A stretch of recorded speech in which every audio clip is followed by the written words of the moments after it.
Thomas Shelby has mastered the art of negotiation. Hi everyone, welcome to my channel. Today we're going to be breaking down this scene with Thomas Shelby and Billy Kimber. This scene is packed with great examples of power, influence, ego, and how Thomas Shelby is able to navigate high pressure situations and always come out as a winner. I said, is there any man here named Shelby? So right off the bat, Billy Kimber presents himself as a very boisterous, loud, and obnoxious man. He's very power hungry. He wants to be in the highest position, so he comes off as the most aggressive and ultra masculine. Since the Shelbys are very well known in their city, Billy Kimber is overcompensating. I've never approved of women in pubs, but when they look like that, I never heard of ya. And then I did hear of you, some little diddy coy razor gang. I thought to myself, so what? What he's aiming to do is to make the Shelbys feel smaller so that he can look bigger. Thomas is very good at analyzing others, and he immediately noticed this behavior in Billy Kimber. By the way, which one am I talking to? Who's the boss? Well, I'm the oldest. Clearly. Are you laughing at my brother? Right, he's the oldest, you're the thickest. I'm told the boss is called Tommy, and I'm guessing that's you, because you're looking me up and down like I'm a fucking tart.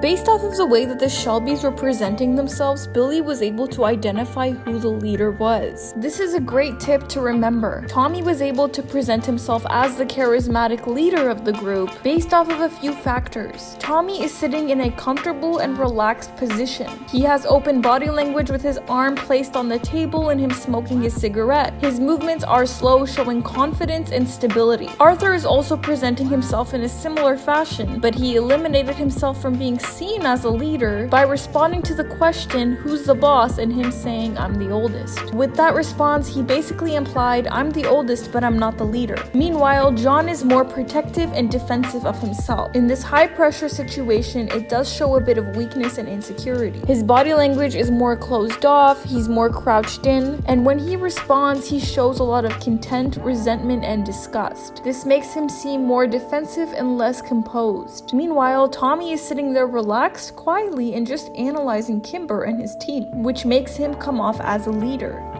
I want to know what you want.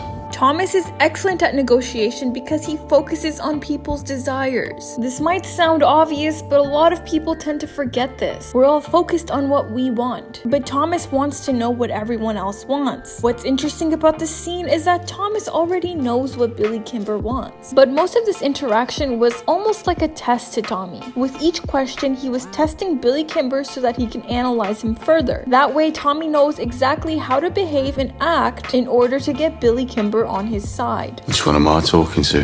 Which one of you is the boss? In this moment, he asked, I want to know which one's the boss, to test Billy Kimber's reaction. And I'm the fucking boss, okay? Right, end of parlay. You fixed the race without my permission. You scum! That's when Billy took the bait and started freaking out. Tommy's analyzing the situation and thinking that perhaps the most important thing to Billy Kimber is to feel like the boss. This triggered Billy Kimber so much he was about to just walk out the door. And at this point, Tommy has already come up with his plan for how he was going to negotiate. Police are attacking your bookies and taking your money.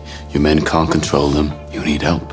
Perhaps we should listen to what Mr. Shelby has to say. One of Mr. Kimber's threats are the Lee family, and Tommy presents to him that he has leeway with them. He said, you need me and I can help you. Tommy also has a tendency to describe other people's problems to them in detail to then provide them with a solution. And that's exactly what he did in this moment, but Tommy already understands that Mr. Kimber has an ego problem. And he knows in this moment that is probably going to take a bit more than just providing him with a solution. For Mr. Kimber to take up Tommy on his proposition, Mr. Kimber would feel like the smaller man. Tommy did take this into account with his offer. He presented the offer in a way to make Billy Kimber feel like they are a strong, powerful team. We have connections. We know how they operate. You have muscle. Together we can beat them. Divided, maybe not.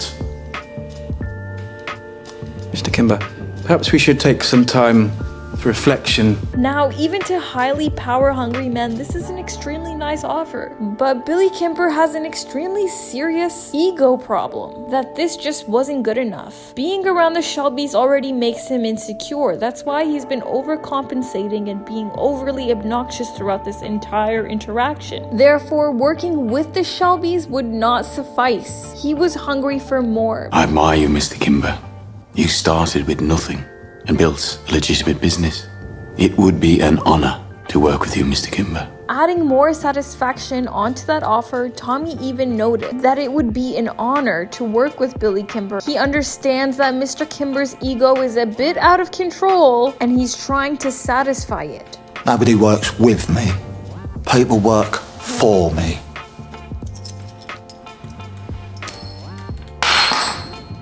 Pick it up, Pikey. Now in this moment, Mr. Kimber is still exhibiting a lot of insecurity. By throwing the coin and demanding that he picks it up, he's trying to put Tommy in his place, and Mr. Kimber wants that place to be below him. Although we know it's not true and that Tommy is obviously more powerful than he is, Tommy will comply only to appease his ego. We can see the corners of Tommy's lips start to curl inwards, showing contempt. He takes a pause, composes his emotions, and swallows his pride. John and Arthur don't understand why Tommy does the things that he does. They just don't have the same ability to read others the way that Tommy does. So John is starting to react. He doesn't understand why Tommy would take such disrespect.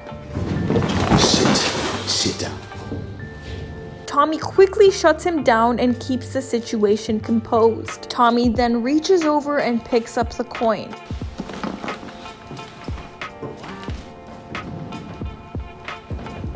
It's for your ceiling. This scene is incredible at exhibiting how much more powerful Tommy is. Tommy understood that this deal was more important than his ego and his pride, so that in the end everyone can come out of this as a winner. This is an excellent book that I recommend called Never Split the Difference. It's about negotiating in life and also in high pressure situations. If you guys enjoyed this video, please make sure to leave a like and subscribe to my channel, and leave a comment below who I should analyze next.